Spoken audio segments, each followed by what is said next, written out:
दोस्तों इंग्लैंड के पूर्वी मिडलैंड में जुरासिक काल का ऐसा समुद्री ड्रैगन का जीवाश्म मिला है जो असल में 18 करोड़ साल पहले धरती पर मौजूद था। इससे पहले माना जाता था कि यह कहानियों का रहस्यमय किरदार है। इस जीव का नाम इच्थियोसॉर है। पहली बार ब्रिटेन में इसका काफी हद तक सही सलामत जीवाश्म मिला है। इस जीवाश्म को सबसे पहले फरवरी 2021 में डेविस ने खोजा था। यह जीवाश्म करीब 33 फीट लंबा है। सिर्फ इसके सिर का हिस्सा 6.5 फीट लंबा है। इस जीवाश्म का वजन करीब 1 टन है, यानी इस जीव का वजन इससे करीब 3 गुना ज्यादा होगा। डॉक्टर डीन लोमेक्स ने अपने बयान में कहा कि यह सच में बड़ी खोज है। ब्रिटेन में ऐसे प्राचीन जीव का जीवाश्म मिलना बेहद दुर्लभ है। इससे पता चलता है कि किसी जमाने में यहाँ पर समुद्र था जहाँ पर यह जीव राज करता था। इसके खनन में करीब 14 दिन का समय लगा था। इसके बाद फोटोग्रामेट्री तकनीक की बदौलत इसका 3D मॉडल भी बनाया गया। दोस्तों चीन ने एक नकली सूरज बनाया है। ये बात तो आपको पता ही होगी। यह सूरज लगातार अपने अधिकतम तापमान का प्रदर्शन कर रहा है। इसे बनाने का मकसद है चीन की ऊर्जा की जरूरतों को क्लीन एनर्जी के तौर पर पूरा करना। हाल ही में नकली सूरज ने असली सूरज की तुलना में 5 गुना ज्यादा तापमान हासिल किया और वो भी 17 मिनट तक। इस नकली सूरज का नाम experimental advanced superconducting tokamak EAST है। इसने हाल ही में 1056 सेकंड तक 7 करोड़ डिग्री सेल्सियस का तापमान बनाए रखा, जो सूरज के तापमान से 5 गुना ज्यादा है। इससे पहले मई 2021 में इस नकली सूरज ने 101 सेकंड के लिए 12 करोड़ डिग्री सेल्सियस का तापमान पैदा किया था, लेकिन इसका समय बहुत कम था। असली सूरज के केंद्र का तापमान 1.50 करोड़ डिग्री सेल्सियस होता है, लेकिन चीन के नकली सूरज ने दोनों बार असली सूर्य के तापमान को पिछाड़ा है।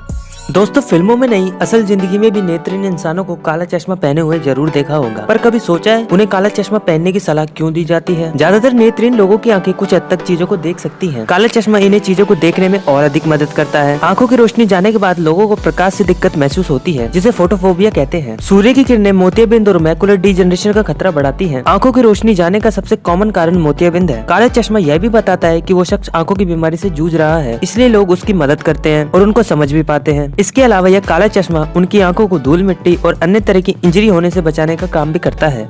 दोस्तों आपने ये चीज जरूर नोटिस की होगी कि आर्मी के जवानों के बाल छोटे होते हैं, लेकिन ऐसा क्यों? दरअसल सैनिकों को अपने सर पर कई तरह के गैजेट पहनने होते हैं, जैसे मजबूत हेलमेट, टॉर्च या फिर कैमरा। छोटे बालों की वजह से इन्हें पहनना काफी आसान होता है। हाथापाई के दौरान अगर बाल दुश्मन के हाथ में आ जाएं, तो उसके प्रभाव से वो सैनिक को अपने काबू में लेकर चोट पहुंचा सकता है। अक्सर गोली चलाते वक्त मुंह पर बाल आने का भी खतरा रहता है, जिससे निशाना गलत भी लग सकता है। सभी के बीच में समानता रखने के लिए बाल छोटे रखे जाते हैं। बड़े ऑफिसर से लेकर सामान्य फौजी तक सबके बाल छोटे होते हैं। सबसे बड़ा कारण है युद्ध के दिनों में छोटे बालों की देखरेख करना आसान होता है। छोटे बाल जल्दी सूख भी जाते हैं। इसके अलावा नदी में उतरना हो या बरसात में किसी ऑपरेशन को अंजाम देना हो, तो बालों की परवाह किए बिना जवान हमेशा तैयार रहते हैं। दोस्तों शैंपिन ग्लास से बना 27 फीट ऊंचा पिरामिड बनाकर दुबई ने नया विश्व रिकॉर्ड बना दिया है। इस पिरामिड को बनने में 54,740 शैंपिन ग्लास का सहारा लिया गया। इस शानदार पिरामिड को बनाने में काफी वक्त लगा, लेकिन जब यह बनकर तैयार हुआ तो देखने वाले देखते ही रह गए। इस ट्रांसपेरेंट ग्लास पिरामिड को देखने के लिए बड़ी तादाद में लोग भी इकट्ठा हुए। इस पिरामिड का निर्माण नए साल की पूर्व संध्या पर Atlantis the Palm and Moët and Chandon hotel में किया गया था। ग्रीनिच वर्ल्ड रिकॉर्ड के मुताबिक यह फ्री स्टैंडिंग 3 तरफा ठोस पिरामिड था, जो पीने के गिलास से बनाया गया। इस शानदार कोशिश की अंतिम कड़ी थी शैंपिन ग्लास की ऊपरी परत को ड्रिंक से भरना। पिरामिड बनने के बाद इन्हीं ग्लासेस में भरकर होटल के कमरों में ड्रिंक सर्व की गई थी।